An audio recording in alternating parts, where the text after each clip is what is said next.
আবারও কিন্তু পুলিশ ও জগন্নাথ শিক্ষার্থীরা মুখোমুখি অবস্থান করছেন।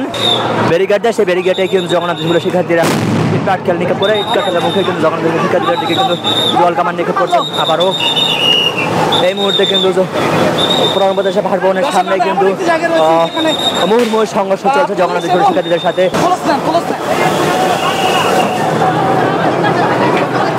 জগন্নাথ শিক্ষার্থীরা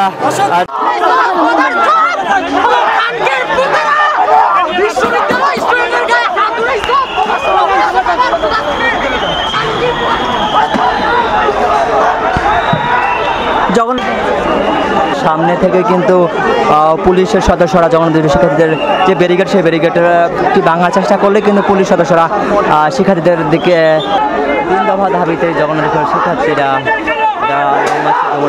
ঘোষণা করেন। যারা পুলিশের রেমিটেন্স যোদ্ধাদের ঢাকায় বিশেষ ছাড়ে রেডি ফ্ল্যাট দিচ্ছে শতভাগ বিশ্বস্ত ও নির্ভরযোগ্য প্রতিষ্ঠান প্রবাসীর সিটি।